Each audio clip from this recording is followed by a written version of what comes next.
de respecter et de marcher derrière l'autorité des Saintes Écritures. La semaine dernière, je vous fais un petit parcours. On est c'est vrai, je n'ai pas la manette. Si on peut venir me porter la manette, ça va être apprécié. C'est correct. On est dans 2 Pierre. On se l'échange, c'est pas la première fois que ça arrive, il n'y a pas de problème. Et on est dans une mini-série avant les vacances d'été sur cette petite épître tellement importante et puissante dans son message. Et les 2 dernières semaines, on n'a regardé que la première moitié. On va avancer plus rapidement dans le reste de l'épître, mais il me semblait nécessaire d'arrêter et de bien comprendre la première moitié de chapitre qu'on a regardé dernièrement. Ce matin, on va regarder la fin de ce premier chapitre. Et peut-être pour vous donner une vue d'ensemble du livre, OK? La deuxième épître prépare contre les fausses doctrines, et particulièrement liées à l'identité de Jésus-Christ, et le retour du Seigneur. Il y a des attaques, on va le lire au chapitre 3. Vous êtes des imbéciles, vous, qui croyez que le Seigneur revient. Oui, ça fait 2000 ans qu'on dit que le Seigneur revient, puis il ne revient pas. Vous croyez du n'importe quoi. Et là, les gens sèment des doutes. Ça, c'est le chapitre 3. Comment gérer ce doute-là, des attaques face au retour de Jésus-Christ? Est-ce que c'est réel? Est-ce qu'on peut s'y fier? Et puis les fausses doctrines, des gens qui, aujourd'hui, on entend toutes sortes de fausses doctrines. Être un bon chrétien qui a la foi, tu ne devrais pas être malade. La prospérité devrait accompagner celui qui a réellement la foi. Et là, si ça ne marche pas dans tes affaires, c'est que tu n'es pas un bon chrétien, ou si tu n'as pas une bonne santé, peut-être c'est parce que tu as des péchés dans ta vie. Et je ne suis pas en train de dire que ce n'est pas impossible, c'est possible. Mais ce n'est pas du tout l'enseignement unique des Écritures. Il y a toutes sortes de raisons, puis il faut reconnaître qu'il y a plein de choses qui nous échappent complètement. Et les faux docteurs, dans le chapitre 2, sont un sujet important au centre de cette épître-là, à dire qui sont ces gens-là, quelles sont leurs caractéristiques, qu'est-ce qu'ils cherchent, comment les repérer, ces gens-là. Et c'est ce qui va être centré dans le chapitre 2. Et le premier chapitre nous parle, dans le fond, des bases pour être capable d'encaisser ce défi avec les faux docteurs, ce défi avec l'attaque sur mettre le doute sur le retour du Seigneur Jésus-Christ. Qu'est-ce qu'on fait? Chapitre 1, il faut grandir. Notre meilleure assurance pour tenir bon quand il y a de la fausse doctrine, quand il y a des doutes qui sont semés, c'est qu'on soit en train de grandir dans notre relation, dans notre connaissance personnelle et pratique de notre Seigneur Jésus-Christ. Si on ne grandit pas, si on ne fait pas des progrès dans la foi, on devient un chrétien handicapé par négligence de notre foi. Et donc, en danger dans notre handicap de connaissance, de capacité, de discernement, etc., de reconnaître la fausse doctrine, de reconnaître les choses qui arrivent, de comment les gérer, facilement enclin au doute, au découragement. Et la deuxième partie du chapitre se concentre sur la place et l'importance des Saintes Écritures, qui viennent à l'appui de nous aider à grandir, qui viennent nous donner le baromètre pour savoir qu'est-ce qui est vrai, qu'est-ce qui est faux. Et on va regarder l'importance des Saintes Écritures ce matin. Donc, connaître notre Seigneur, la répétition des vérités, on va en parler, la parole de Dieu, chapitre 2, comprendre puis identifier ces faux docteurs-là. Et dans le chapitre 3, comprendre les fausses doctrines des derniers jours qu'il va y avoir. On va en parler attentivement. Comprendre Dieu, la personne de Dieu face à ces choses qui sont dites. Et qu'est-ce que ça veut dire au niveau pratique dans notre vie? Ça va être le chapitre 3. Un petit rappel, la semaine dernière, on a parlé, les 2 dernières semaines, sur l'invitation à grandir et pourquoi c'est important de grandir. Et on a vu ces différents points-là sur l'importance. Maintenant, une petite nuance que j'aimerais mettre qui est vraiment importante. Parfois, lorsqu'on parle de croissance, on peut facilement, je l'ai mentionné brièvement, tomber dans la culpabilité. Et notre but, ce n'est pas de culpabiliser pour que quelqu'un ici se sente minable, pas bon, mauvais. Au contraire, la Bible nous exhorte et nous encourage à regarder notre croissance pour être encouragé, tout comme le docteur, quand on le voit, ce n'est pas pour se décourager, c'est pour avoir une juste évaluation, pour progresser. Maintenant, on ne peut pas se comparer au progrès de l'autre. Moi, adolescent, là, je voulais vraiment être 6 pieds 8. Dans mon cœur, sincèrement, c'était mon désir, c'était ma prière, c'était mon rêve. Fait que c'est sûr, quand je regarde Michael Jordan, c'était décourageant. Parce que je le rattrapais vraiment pas rapidement, là. C'était long, c'était pénible, c'était décourageant. Parce que je comparais ma croissance à Michael Jordan. Je n'ai pas vu ses parents, mais probablement il était plus grand que les miens. Les Lapierre, ce n'est pas des grands hommes de taille. Mon grand-père était 5 et 4. Mon père est 5 et 5. Alors, 5 et 6, j'ai fait du progrès. Amen, hein? C'est une question de perspective. Et j'ai marié une femme 5 et 8. Wow! Fait que ça fait des enfants qui ont plus de possibilités de grandeur. Hein? Mais ce que je suis en train de vous dire, c'est ceci, là. Tu peux te comparer à droite et à gauche et te trouver que tu grandis pas bien, ou que tu grandis pas assez vite, ou que tu grandis finalement super bien à côté d'une personne qui est très petite, puis ah, moi, t'es fier de toi-même. Ça dépend comment tu veux te comparer. Mais est-ce que le Seigneur, quand on va arriver à la fin des temps, qui va nous juger sur nos œuvres, il va-tu amener deux personnes, puis il va les comparer? Chacun va rendre compte pour lui-même devant Dieu, avec ce que Dieu a déposé en lui. Ce que Dieu a déposé en lui n'est pas la même chose que pour vous. Ce que Dieu a déposé chez madame n'est pas la même chose chez madame là-bas. Chacun a déposé quelque chose de différent en lui, des dons, des talents, des capacités intellectuelles, des capacités moteurs, de l'énergie, plus de fatigue. On ne peut pas se comparer. Il ne faudrait surtout pas se comparer. Certains ont moins de capacités intellectuelles que d'autres. Certains ont plus de capacités physiques. Dieu va les appeler à faire plus d'œuvres de service, probablement. Là, si vous comparez, « Ah, mon service n'est pas bon à côté de cette personne-là. » Mais non, Dieu ne t'invite pas à te comparer. Dieu t'invite à te coller, à te brancher à lui et que lui t'amène à faire ce que lui veut. Pas ce que l'autre veut que tu fasses. Pas comme l'autre fait son service. Dieu ne vous comparera pas. Et donc, chacun est appelé selon ses capacités. Et donc, ne vous comparez pas. Regardez pas les capacités de votre voisin, votre voisine, de telle sœur, de telle personne que vous admirez. Non, allez dans la prière. Seigneur, qu'est-ce que tu veux de moi comme croissance? Comment est-ce que toi, tu regardes ma croissance? Pas mon conjoint, ma conjointe, même si ça peut être un entrant intéressant et véritable et vrai. Mais toi, tu vois mon cœur. Puis toi, tu sais mes capacités réelles. Tu connais ce que tu as déposé en moi. Est-ce que je gaspille ce que tu as déposé en moi? Est-ce que ce que tu as déposé en moi, il est sur une tablette et je ne l'utilise pas parce que je ne grandis pas? L'autre, il s'arrangera avec Dieu. Ce n'est pas de nos affaires. Et peut-être votre vie a été plus difficile que l'autre, que Joël, qui a été dorloté dans une belle famille chrétienne avec des parents qui l'aimaient. Oh, il y avait des problèmes comme tous les parents, mais quand même, il y avait beaucoup reçu. Mes parents ont toujours été avec moi. Ils m'ont aimé. Ils sont toujours là dans ma vie aujourd'hui. Je les appelle, puis je les vois régulièrement. J'ai eu de l'amour. Il y en a d'autres qui ont vécu des choses difficiles dans l'enfance, sont partis avec un -10 en termes d'amour, en termes de modèle, en termes de stabilité, en termes de toutes sortes de choses. Est-ce que Dieu va comparer les deux avec les mêmes exigences, avec les mêmes attentes? Alors qu'un peut déjà donner beaucoup et l'autre a de la misère parce qu'elle a besoin de recevoir, parce qu'il y a toutes sortes de choses dans sa vie qui sont à reconstruire parce qu'ils ont été détruits, brisés, et ce n'est pas de la faute de cette personne-là. Tout comme je ne mérite pas d'avoir eu des parents qui m'ont aimé et que je n'ai pas vécu ça un divorce, que je n'ai pas vécu ça d'être battu, que je n'ai pas vécu ça d'être négligé. Je ne le mérite pas, moi. Hein? Personne n'a mérité ce qu'il avait. On est tous des pécheurs. On mérite tous à rien. On mérite tous d'être séparés de Dieu si on va aller au mérite. Mais on ne part pas de la même endroit dans la vie. Certains partent avec beaucoup plus de travail que d'autres font dans leur vie. Et donc, je veux dire ça avec beaucoup de grâce sur Dieu nous invite à grandir, mais Dieu connaît vos capacités.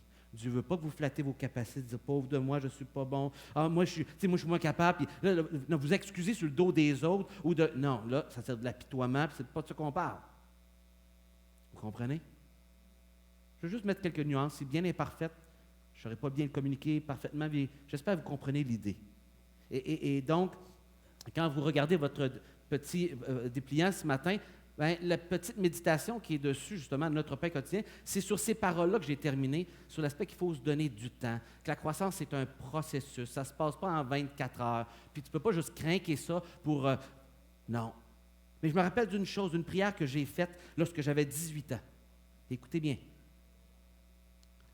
Le psaume 90, il y a une prière là, vraiment importante. Moi, à 18 ans, c'est là que je me suis consacré au Seigneur. J'ai grandi dans une famille chrétienne et j'avais beaucoup de connaissances. J'ai entendu des enseignements 4 fois par semaine, mais ma tête était ailleurs. Mon cœur était ailleurs, même si je connaissais Dieu. J'ai eu des moments où ça allait mieux, des moments qui descendaient. J'ai eu des moments d'un camp chrétien que j'étais encouragé, puis où ça débinait un peu pendant l'année, puis mon langage changeait, puis je revenais l'été, puis l'adolescence avec les hauts et les bas. Et à 18 ans, je me suis consacré au Seigneur. Puis une des choses que j'ai réalisées en lisant le psaume 90, c'est que j'avais gaspillé beaucoup de temps. J'étais triste de voir le temps que j'avais gaspillé, de connaître davantage Dieu, que j'avais reçu tellement et je n'en avais pas profité dans mon égoïsme, dans mon cœur qui n'était pas entièrement pour le Seigneur.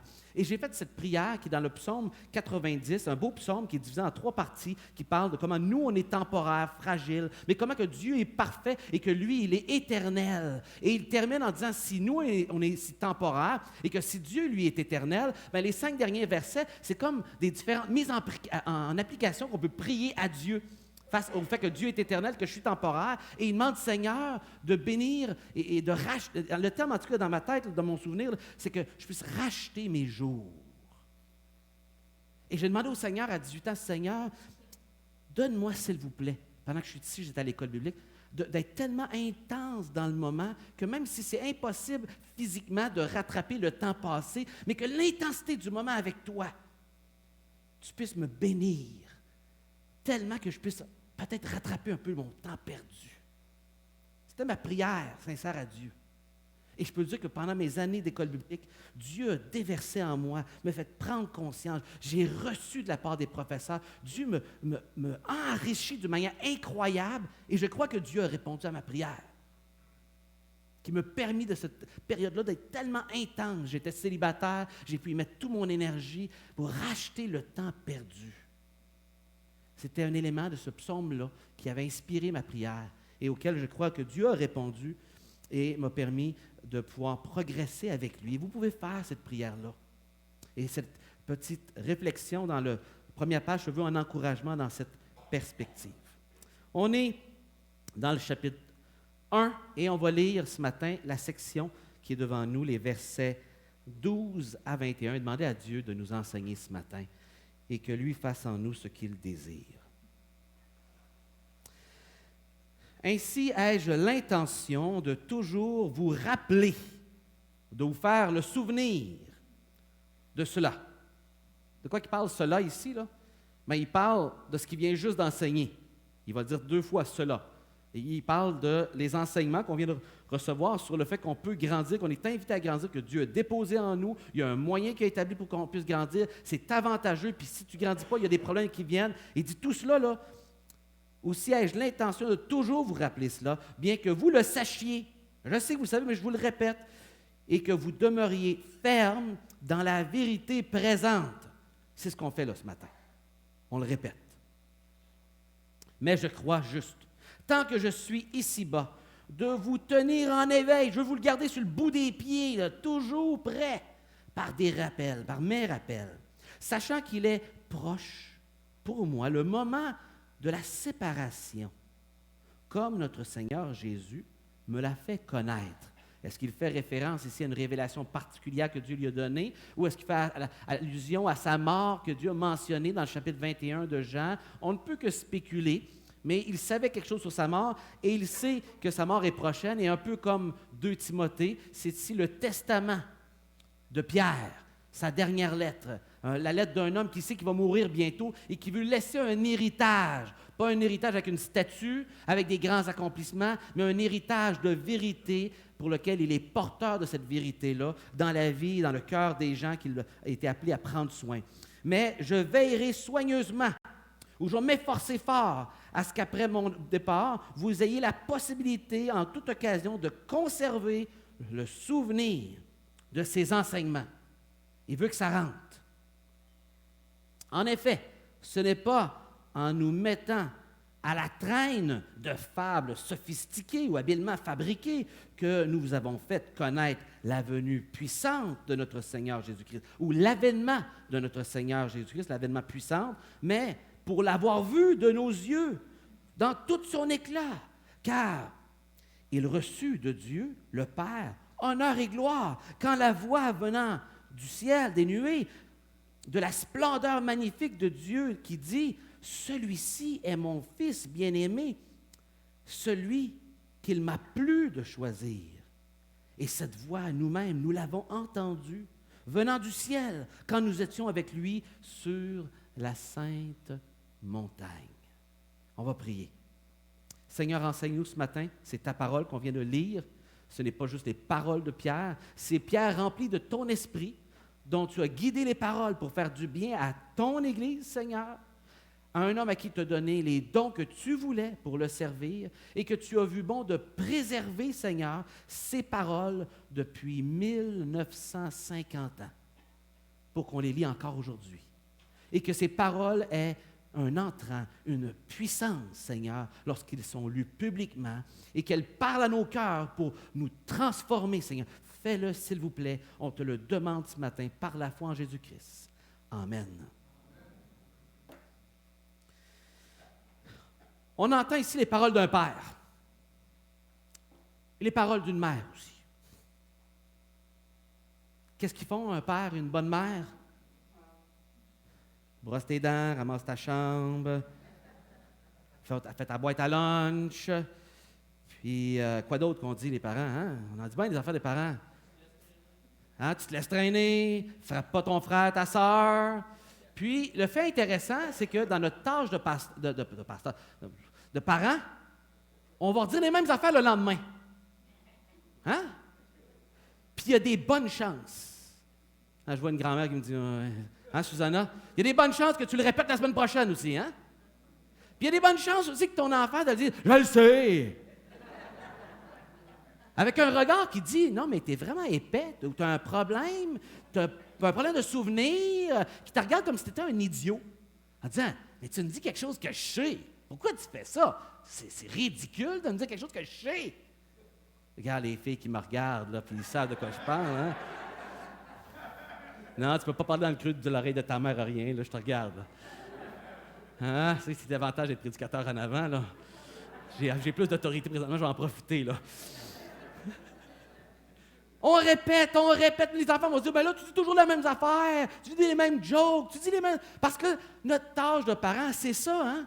On répète parce que c'est pas parce que tu as dit quelque chose à un enfant une fois qu'il a compris pour le reste de la vie. Amen? Vous avez compris ça, hein? Et donc, c'est pas parce que vous, comme chrétiens, on vous a dit une vérité, qu'on a déposé et qu'on a lu un passage des Écritures pour dire, dorénavant, tu sais que le mensonge, c'est mal? Ouais, j'ai réglé la vie. On est comme les enfants. Il faut nous le répéter, il faut nous le répéter, puis il faut nous le répéter encore. Et 3 fois, dans ces premiers quelques versets de la première section, sur l'importance de la répétition, il prend le rôle de père qui répète, qui dit « Moi, je vais vous laisser un héritage. Ce n'est pas une grosse cabane, c'est pas une statue, c'est pas que mon nom soit grand. Non, je veux être sûr que quand vous pensez à moi, vous pensez à l'enseignement que je vous ai laissé. C'est ça, mon héritage. Et cet enseignement-là, je l'ai reçu de Dieu, et Dieu me rend responsable de vous le transmettre. Et c'est ce qu'un parent veut faire. Quand il dit de déposer dans la vie d'un enfant, hein, et quand il sera vu, il ne s'en éloignera pas, il va dire « Déposez en lui ». Qu'il fasse ce qu'il veut avec, mais ça va rester dans son cœur. Ça va être gravé parce que tu l'as répété. S'il décide de ne pas le faire, c'est son problème, c'est son choix. Mais il y a plus de chances qu'il va le faire si tu lui répètes et tu lui montres, et si ta vie est intègre avec, et ça va rester dans son cœur jusqu'à la fin de sa vie. Tu parles à un homme sur son lit de mort, il va se rappeler ce que sa mère y a enseigné, puis ce que son père y a enseigné. Parce qu'il y a des émotions, il y a des événements aussi liés à cet enseignement-là qui vient comme le figer. C'est enregistré dans notre mémoire parce qu'il y a une émotion liée des fois avec un événement, une correction, un événement humiliant, puis là, un événement marquant, puis là, tu te rappelles de certaines paroles, de certaines leçons, par certains apprentissages. Tu t'en rappelles. Et Pierre veut faire ce rôle-là. Et en fait, c'est le rôle de tout parent spirituel. toute personne qui prend soin d'un croyant et qui l'accompagne, de lui répéter. Il ne faut pas avoir peur de répéter gentiment, gracieusement, au bon moment et en priant avant pour être sûr qu'on n'est pas juste des répéteux, mais qu'on l'habille de différentes manières, comme on fait avec nos enfants, on essaie d'utiliser d'autres mots, d'autres circonstances. Puis quand quelqu'un dit la même affaire, on dit Alléluia, que c'est un voisin, que c'est un employeur, que c'est un mon oncle, parce que par les autres, ça rentre toujours mieux après un certain temps. Hein? Mais ce qu'on veut, c'est que ça enregistre, que ça rentre. Et c'est ce qu'il fait ici. Il dit, je ne me gêne pas de vous le rappeler. Je ne me gêne pas de vous le répéter. C'est ça mon rôle. Et c'est quoi qu'il répète ici? Bien, il veut être sûr qu'ils comprennent bien ce qui a été enseigné précédemment. Il dit, c'est pourquoi. À cause de tout ce que je viens de vous dire, je n'hésite pas à répéter. C'est tellement important, la croissance, comment un chrétien est appelé à grandir, les dangers de si on néglige ça ou si on obéit, les récompenses incroyables. C'est pourquoi je vous dis, je vous rappelle tout ça. Rappeler, c'est le mot souvenir. Il va en parler dans le chapitre 3 et c'est un mot clé. Pourquoi? En contraste avec le fait qu'au verset 9, on nous dit que celui qui ne grandit pas, il oublie. C'est pas plus compliqué que ça, hein? Pour éviter d'oublier, on rappelle. Des grandes déclarations ce matin, hein? On a une profondeur incroyable. Mais tu sais, c'est ça être parent. C'est pas la profondeur, c'est la persistance avec amour d'enseigner et d'utiliser tous les moyens qu'on a pour rappeler ces vérités. Ces choses font référence à ces enseignements de base de la vie chrétienne, de comment grandir, de comment c'est essentiel, comment ça s'y passe, puis qu'il ne faut pas tolérer de négliger. D'accord? C'est grave, c'est important. Pierre prend le rôle de père ici dans la foi, aimant, qui a un devoir, je devrais, et sans s'excuser, rappelant constamment à ses enfants ces choses importantes qu'il doit savoir et mettre en pratique pour leur bien-être et développement personnel. Il disait, j'estime que cela est juste aussi. C'est ce qui est juste devant Dieu. Tant que je suis ici-bas, et de les tenir en éveil. Tu veux le rappeler, là, un peu comme un enfant qui s'en va de la maison, là, puis tu lui dis quelque chose à la dernière minute, pour que même le dernier moment que tu as eu avec lui, tu lui dises quelque chose. Oublie pas, là, il fallait que tu parles à ta professeure de ça. Là. Tu lui as dit hier soir, tu lui as dit pendant le déjeuner, mais là, tu lui dis juste sur le bord de la porte. Et il est comme ça, en train de dire, sur le bord de la porte, en sachant que sa mort est proche. Ces dernières vérités qui ne doivent pas être oubliées. Pourquoi? Bien, c'est son testament. Il nous dit qu'il est vers la fin. Et donc, au verset 15, il dit, je m'efforce. Il dit, je mets toute mon énergie là-dedans. Le même mot qu'il dit lorsqu'on parle dans le verset 10 de s'efforcer, de tenir ferme à notre appel. Il faut mettre notre énergie à grandir et il faut mettre notre énergie ici à transmettre et répéter cette vérité-là sans s'en épuiser. Pourquoi? Bien, Paul avait vécu s'efforcer, c'est là. Sa vision. Et pourquoi Pierre, je dis Paul, hein, pourquoi Pierre met toute cette énergie-là à rappeler? Parce qu'il a vécu une expérience avec la parole de Dieu, il l'a entendu du ciel. Et il nous fait allusion ici à l'événement qu'il a vécu sur le mont de la Transfiguration. Alors, Pierre désire faire connaître par expérience, ce n'est pas une connaissance juste dans la tête, c'est une expérience qu'il a eue avec Dieu, ou ce qu'il le sait, il y a des émotions rattachées à ça, et il y a quelque chose qui, quand ça rappelle, qui est fort, qui est puissant. Il veut faire connaître l'avènement du Seigneur en puissance qui va venir, et on va en parler plus dans le chapitre 3, ayant été lui-même témoin oculaire de sa grandeur. Et le mot qui est utilisé là est utilisé en Luc. Quand il parle, j'ai consulté des témoins oculaires pour bâtir toute cette information-là. J'ai parlé avec Marie, ou j'ai parlé avec Pierre, j'ai parlé avec un gars qui est assisté à tel sermon sur la montagne, j'ai parlé aussi à tel disciple, puis j'ai pris les informations, puis mon travail a été fait avec des témoins oculaires. On n'accepte pas en cours comme preuve.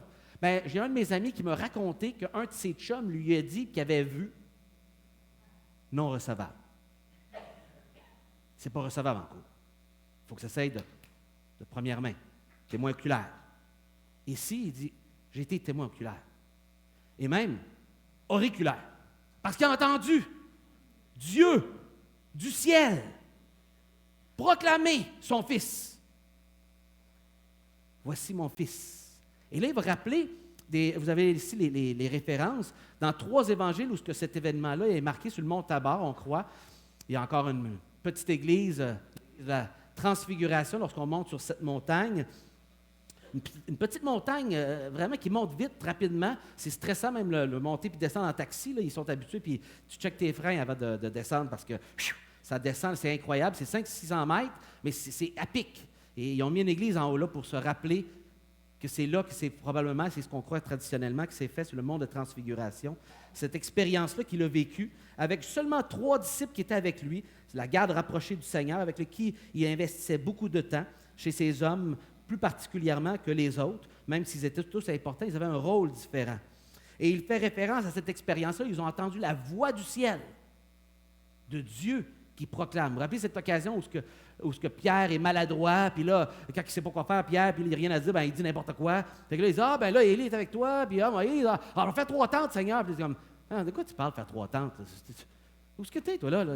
Transfiguration, là, tu sais? Il pense à faire des tentes, puis tu es comme, tu n'as pas compris, là. Et là, Dieu va parler. Il l'entend. Dieu qui proclame par sa parole, voici mon fils, celui en qui je prends plaisir. Quand il y avait eu d'autres paroles venues du ciel, ils n'ont pas entendu nécessairement. Des fois, il y avait un bruit. Tout comme quand Paul a eu une rencontre, les autres n'ont pas entendu toutes. Il s'est dit, il y avait du bruit. Et là, les 3 ont entendu distinctement Dieu parler du ciel et authentifier l'identité de Jésus-Christ. Et Pierre, ce n'était pas n'importe qui. Ils sont 3 qui ont marché sur cette terre, qui ont vécu cette expérience-là avec Jésus. Et donc, celui qui parlait dans cette lettre-là avait une expérience incroyable, incomparable avec la parole de Dieu qui vient du ciel. Et de rappeler ces vérités-là qu'il a vécues. Et pour dire, quand je vous dis que le Seigneur revient, je suis sérieux, là. J'étais là quand il a proclamé ça, j'ai vu partir et je vous dis qu'il revient. Mais il va aller plus loin. Maintenant, il dit aussi que ça ne vient pas des fables habilement conçues. Le mot qui est là utilisé pour parler de fables, c'est le mot duquel on va tirer du grec le mot mythe, mythologie. Hein? Ce n'est pas des mythes que je vous raconte. Ce n'est pas des choses que j'ai retravaillées, des légendes, des fables, que là, j'ai tricoté avec humainement là, pour vous faire passer une histoire là, qui venait chercher les émotions, puis qui embarquait le monde. Non. J'ai entendu une voix directement du ciel, j'étais là, puis on est juste 3. C'est une expérience incroyable. Ce n'est pas des mythes. J'ai vu, j'ai entendu.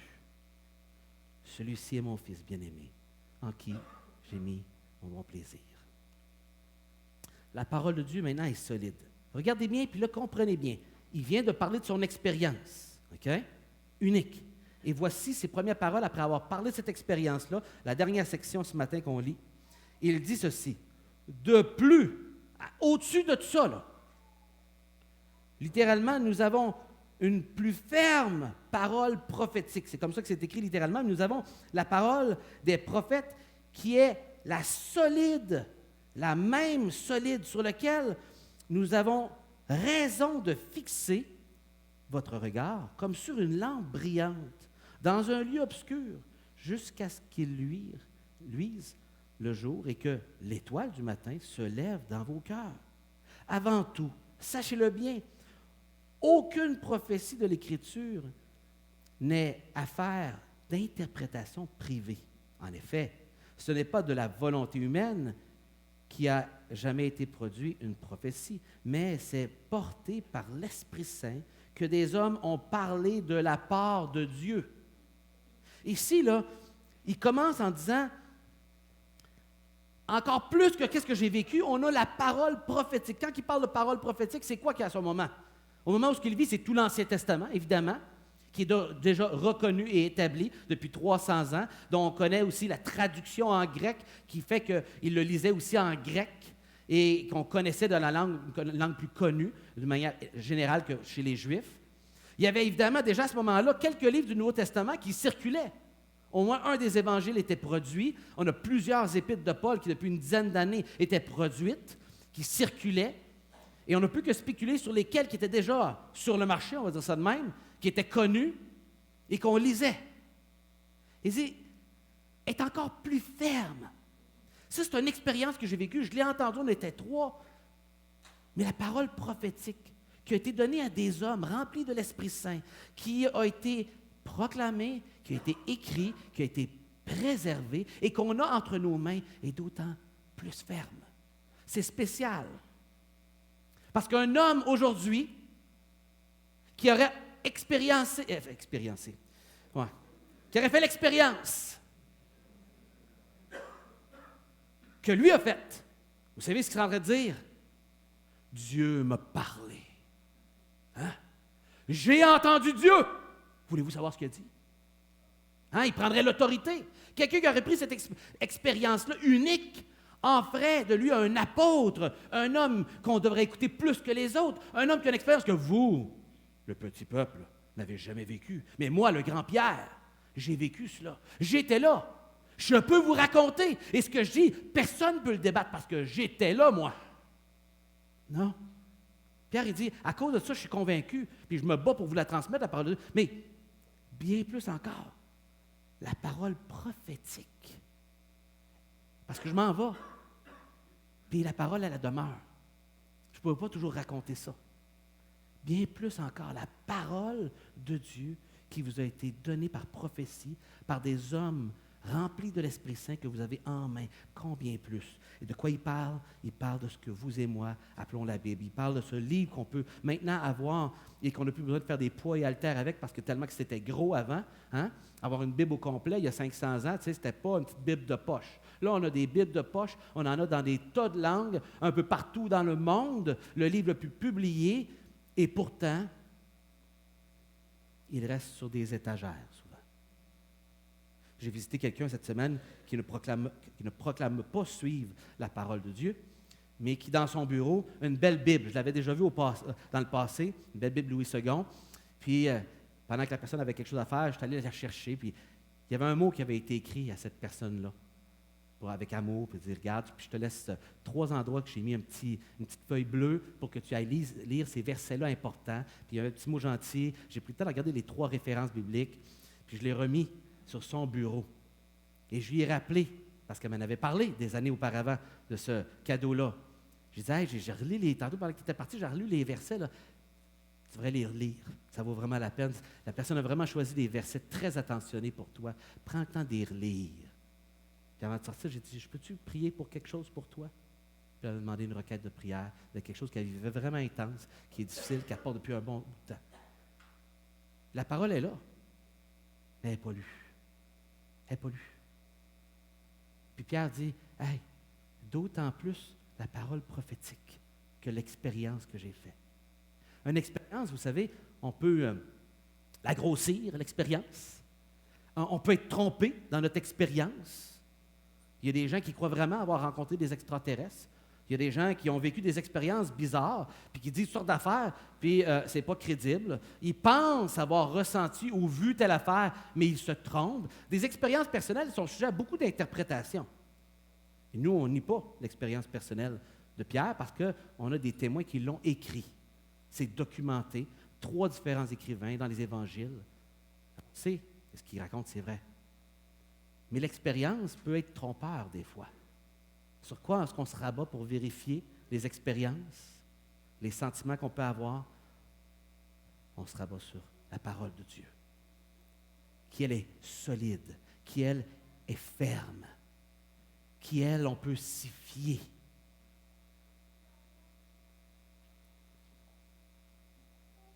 Il parle ici d'authentifier la vision d'expérience de sa venue, car elle est sûre.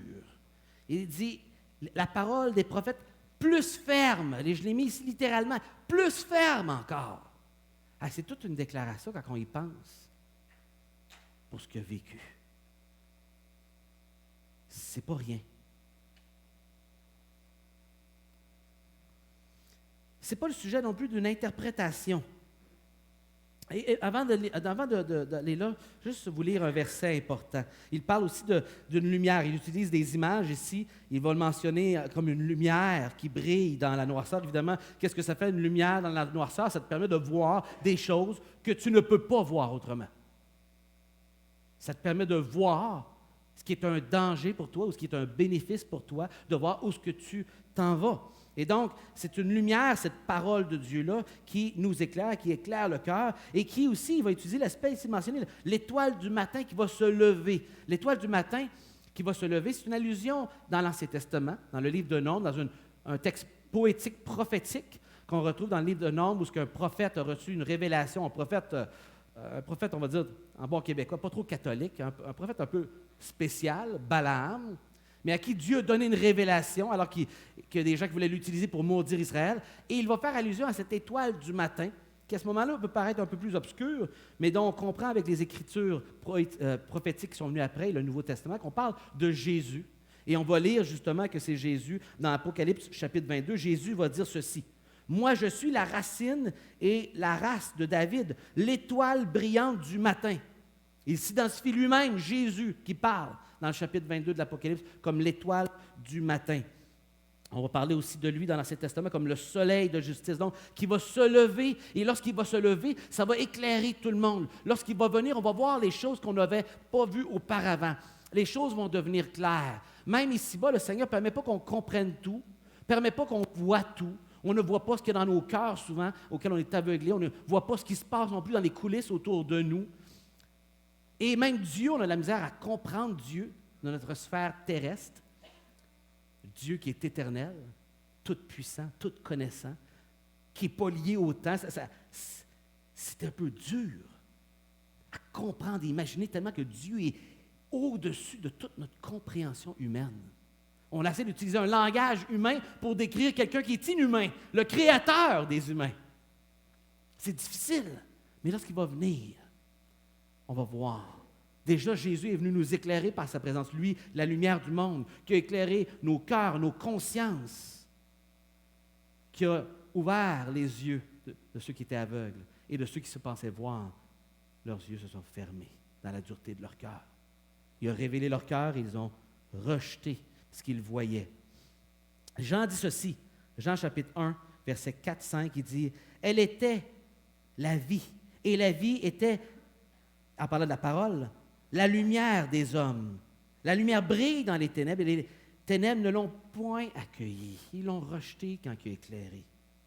C'est là la véritable lumière qui, en venant dans le monde, éclaire tout homme. » Maintenant, ce qui peut être peut-être un défi, c'est de comprendre qu'est-ce qu'il veut dire qu'il éclaire dans nos cœurs et que cet éclaircissement va se faire dans les cœurs, dans vos cœurs. Et il y a différentes interprétations pour cela, mais une chose est certaine, ça touche l'aspect qu'il va y avoir une connaissance intime de cette révélation-là.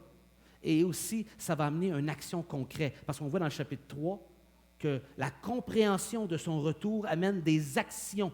Vous pouvez noter le verset 11, le verset 14 du chapitre 3, qu'une connaissance de sa venue, ce n'est pas quelque chose de théorique, ça amène des choix au quotidien, ça amène une manière de vivre, ça amène une transformation. Donc, ça ne peut pas rester abstrait, cette connaissance-là. Maintenant, ce n'est pas le sujet d'interprétation. Et ça, c'est important, parce qu'on entend toutes sortes d'interprétations. On entend encore, même ça fait 2000 ans, que toutes sortes de gens qui ont annoncé que le Seigneur va venir là, il va revenir là.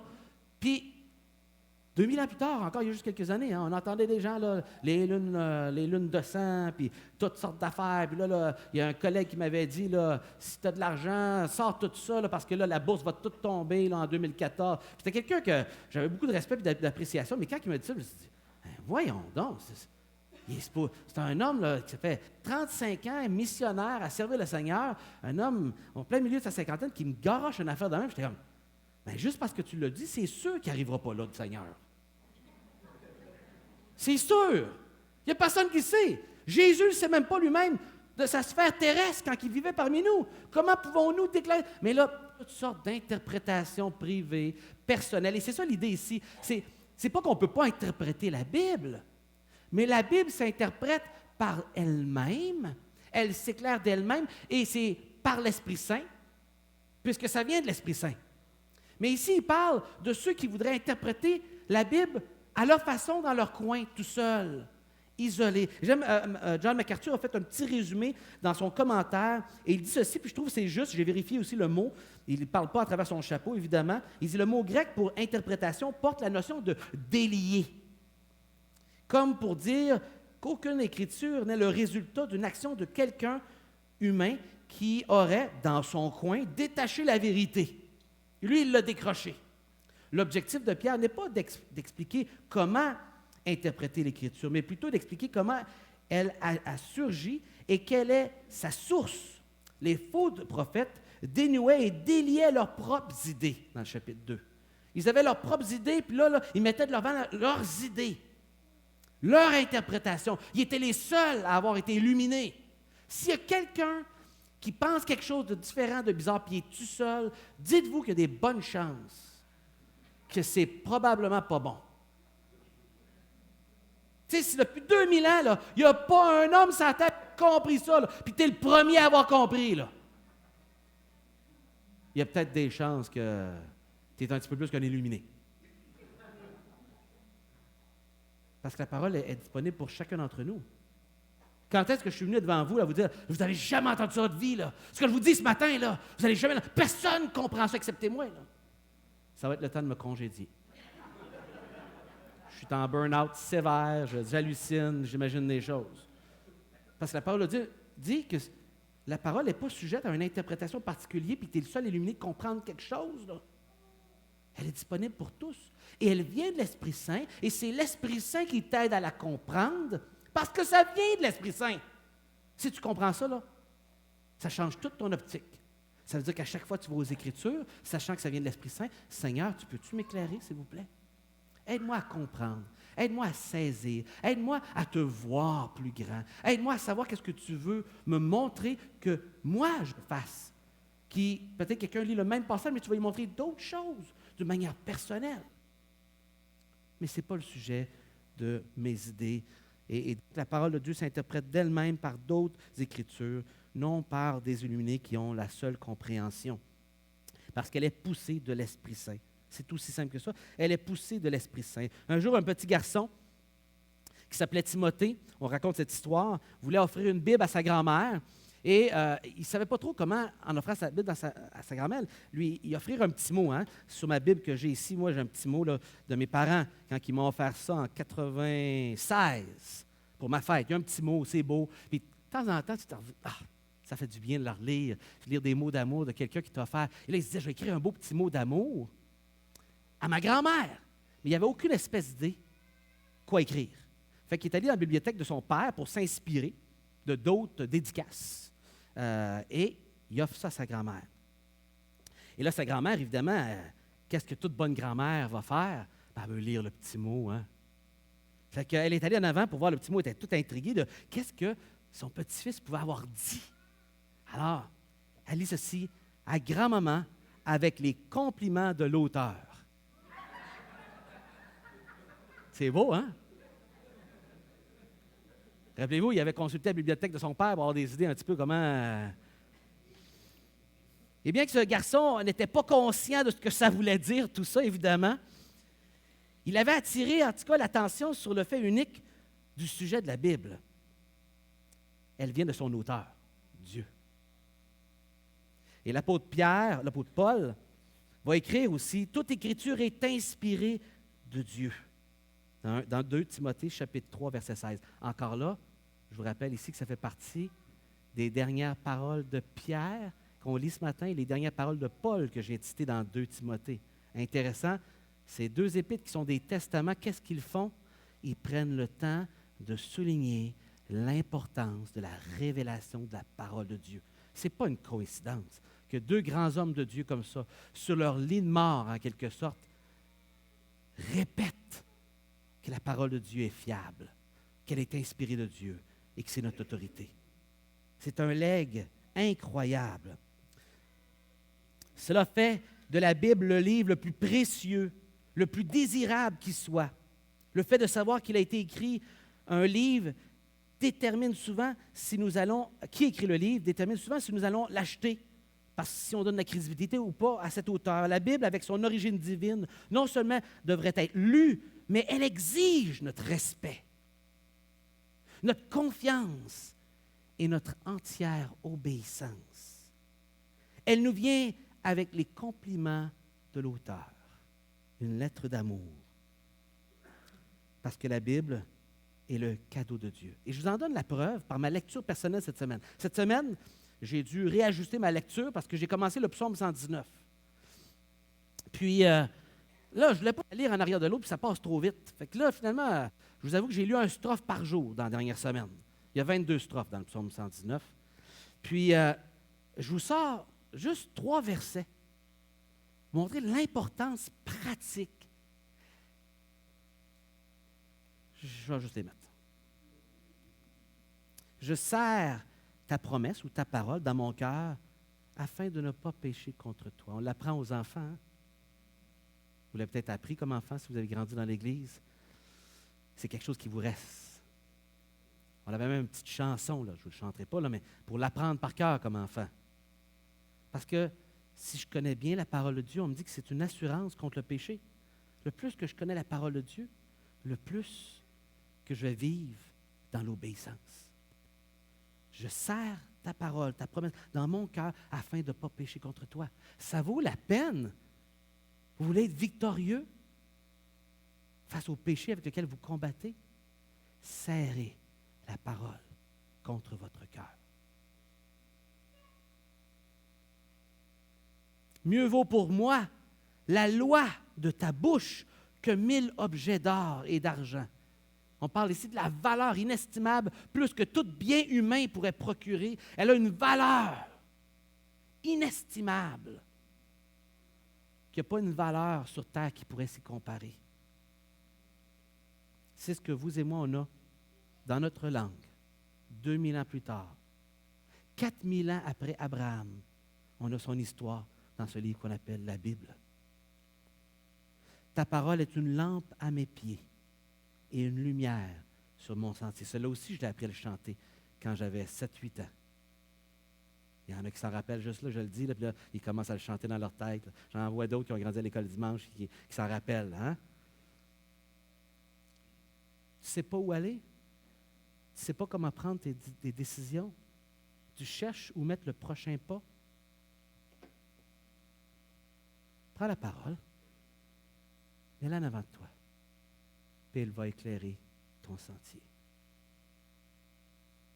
Et on pourra en lire et en lire des versets dans le chapitre 119 qui donnent toutes les propriétés pratiques du quotidien pour le croyant d'avoir la parole de Dieu. Mais est-ce que c'est mon livre de chevet qui fait beau? Est-ce que c'est mon livre dans la bibliothèque qui amasse la poussière? Ou est-ce que la parole de Dieu est serrée contre mon cœur? Que j'en fais des dépôts au quotidien dans ma vie, parce que je ne veux pas m'éloigner. Écoutez bien ces paroles, on va les lire ensemble. Psaume 19 maintenant, pas 119. Je l'ai lu justement dans une de nos émissions récemment sur comment lire la Bible. La loi de l'Éternel est parfaite, elle restaure l'âme. Tu es découragé, tu es fatigué, tu t'es levé ce matin découragé, tu te sens accablé, elle renouvelle ton âme. Le témoignage de l'Éternel est véridique. Il rend sage. Tu trouves que tu manques de sagesse? Tu manques de discernement dans tes décisions? Tu fais des choses un peu irréfléchies? Lis la parole de Dieu, elle te donne de la sagesse. Et il va utiliser différents mots. Loi, témoignage, les ordonnances, les commandements, pour ne pas être redondant. Il utilise différents mots synonymes pour parler de la parole de Dieu et ses différentes propriétés. Les ordres de l'Éternel sont droites. Il réjouit le cœur. Tu manques de bonheur dans ta vie? Peut-être tu manques de la parole de Dieu. Le commandement de l'Éternel est limpide. Il éclaire les yeux.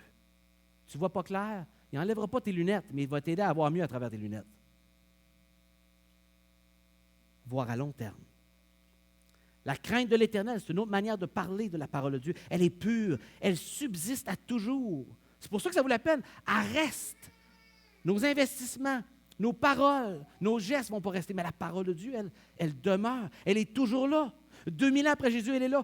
4000 ans après Abraham, après Job, elle est toujours là, la parole de Dieu. Dieu n'est pas au bout de ses peines pour la garder accessible. Les ordonnances de l'Éternel sont vraies. On vit dans un monde où ce qu'on ne sait plus, c'est vrai la bonne nouvelle ou c'est pas vrai. On ne sait plus le vrai du faux de ce que le président a dit aux États-Unis, parce qu'eux autres disent ça, eux autres disent ça, que ça voulait dire ça. On ne sait plus si telle nouvelle est exagérée, si telle loi, c'est vraiment ça ou si on nous l'a exagéré. On a de la misère à distinguer du vrai du faux dans nos nouvelles. Mais la parole de Dieu, elle est vraie. Elles sont toutes justes, alors qu'il n'y a pas de justice autour de nous, qu'on est en quête de chercher de la justice dans un monde d'injustice. Plus précieuse que l'or, même que beaucoup d'or fin, plus douce que le miel, même le miel qui coule des rayons, le meilleur des miels. Ton serviteur aussi en est averti. Pour qui les observe, l'avantage est grand. On va le dire ensemble, la dernière phrase. Pour qui les observe, l'avantage est grand. On le répète. Pour qui les observe, l'avantage est grand. Ça vaut la peine. Pour les observer, il faut encore les lire. Il faut encore y croire. Vous savez, ce qui est triste chez l'être humain, c'est que souvent, l'extraordinaire, lorsqu'on le côtoie à tous les jours, devient ordinaire. Un homme racontait comment il avait un matin rencontré sur le bord de sa fenêtre l'oiseau moqueur. Et il ne connaissait pas ça, et il a ouvert sa fenêtre et il a réalisé l'endroit où il avait déménagé, il y avait un moqueur. Et là, il entendait sa belle voix mélodieuse le matin, puis et que c'était agréable, et il voyait, il était émerveillé du privilège qu'il avait d'avoir cet oiseau-là qui se plaçait devant sa fenêtre tous les jours, le matin tôt. Et après un certain temps, l'émerveillement a changé progressivement en irritation, parce que finalement, il se réveillait un petit peu trop de bonheur. Et la beauté du chant, la qualité des notes, la beauté de l'oiseau que Dieu a créé, son chant mélodieux, finalement est devenu un irritant, l'empêchant de bien se lever le matin. Et vous savez, en tant que croyants en Christ, nous pouvons vivre une expérience semblable en entendant Dieu nous parler dans sa parole. Quand on vient d'être sauvé, les Écritures, avec leur instruction qui touche l'âme et leur nourriture spirituelle essentielle, sont d'une grande satisfaction. On n'en a pas assez, on en mange. Toutefois, à mesure que le temps passe, nous lisons ces mêmes portions de façon routinière, ce qui fait qu'elles ne nous parlent plus autant. Nos sens s'engourdissent et la parole excitante de Dieu devient monnaie courante pour nous. Mais quelle joie que nous ressentons quand le passage révèle une vérité extraordinaire et que nous entendons la voix du Seigneur. Lisez-vous les Écritures par sentiment de devoir ce matin, par culpabilité, par obligation, par religiosité, ou possédez-vous encore la fraîche révélation de Dieu parce que vous croyez qu'il change votre cœur? Aujourd'hui, quand vous lisez la parole de Dieu, écoutez attentivement sa voix. Cette semaine, j'étais content de lire ce passage et dans ma lecture personnelle, d'avoir ces versets qui enrichissaient l'enseignement sur la qualité de la parole de Dieu. Peut-être ce matin, vous avez besoin d'encouragement, pas sur la lecture des Écritures, mais sur votre rôle de père, de mère, à rappeler les vérités à vos enfants ou à rappeler les vérités à vos enfants dans la foi. Et de toujours continuer à le faire avec amour, de vous efforcer comme Pierre le fait ici.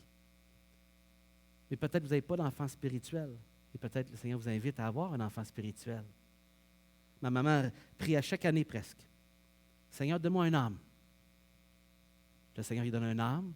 Elle prend la dispo-là, à ce temps, elle le fait venir de Trois-Rivières, puis elle va suivre cette personne-là pendant 1 an, 2 ans, 3 ans s'il faut, des fois avec une autre personne, pour lui apprendre à faire la même chose. Et j'aime voir quelques-uns ici qui accompagnent quelqu'un et qui ont amené quelqu'un avec eux pour les accompagner. Et maintenant, c'est cette personne-là qui accompagne. Quelle joie de voir le bâton se passer de génération en génération. Vous avez reçu de quelqu'un. Quelqu'un a été votre père, votre mère spirituelle. De qui êtes-vous père et mères spirituelles. Vous ne pouvez pas provoquer un accouchement, vous ne pouvez pas forcer quelqu'un à se convertir, mais vous pouvez trouver quelqu'un qui a besoin d'une mère ou d'une père spirituelle, qui a besoin d'accompagnement. Est-ce que c'est ce que Dieu aimerait vous inviter à faire avec la parole de Dieu? Vous n'avez pas besoin de savoir toutes les réponses. Non. Il n'y a pas de parents qui sachent toutes les réponses, qui savent comment agir avec chaque situation unique. Non. Ça nous invite simplement à se retourner vers l'Esprit Saint pour me conduire dans chaque situation unique que je ne sais pas comment me conduire, mais que je veux dépendre de Dieu pour me conduire. Peut-être avez-vous besoin d'encouragement ce matin de vous rappeler que le Seigneur Jésus revient, qu'il revient bientôt. Es-tu prêt? Es-tu prêt ce matin à son retour? J'ai invité l'équipe de louange à s'approcher. On va terminer dans la prière. Et Dieu sait ce qu'il veut vous dire ce matin.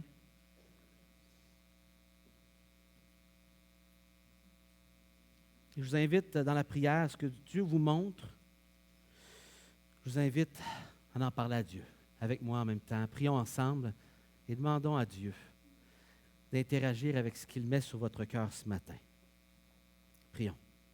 Seigneur, c'est ta parole ce matin qu'on a lue et on ne veut pas être un auditeur oublieux, on ne veut pas se regarder dans le miroir encore une fois et se laisser dépeigner, se laisser tout poquer et rien faire. Seigneur, on aimerait regarder ta parole et que tu montres ce que tu veux faire de nous. Seigneur, qu'est-ce que tu veux me dire ce matin? Tu veux m'inviter encore à la croissance? Tu veux m'inviter à peut-être à juste faire cette prière? Seigneur, j'ai perdu le goût.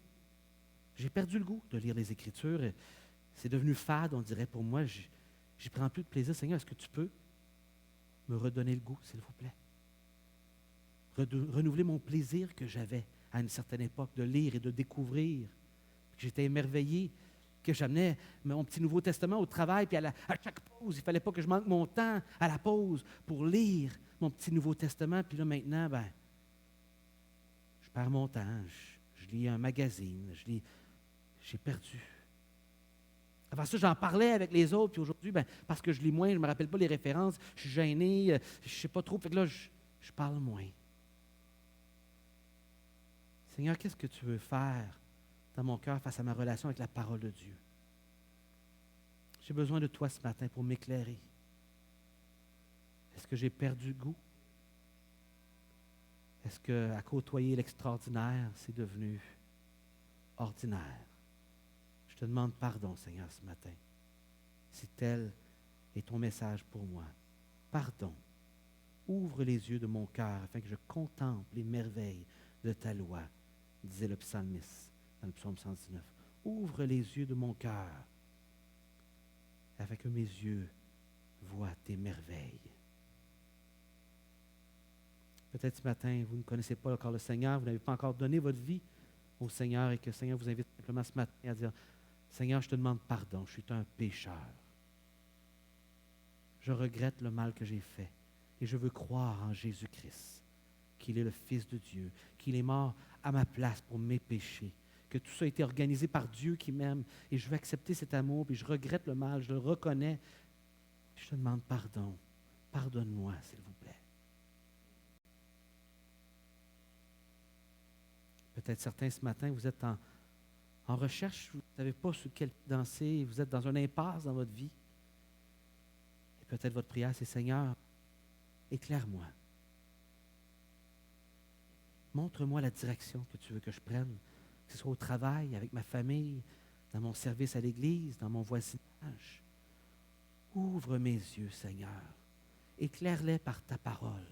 Et conduis-moi, même si je ne sais pas si c'est tous les prochains pas, mais que tu me montres le prochain pas. Puis quand j'aurai fait le prochain pas, alors tu vas pouvoir me montrer le prochain pas.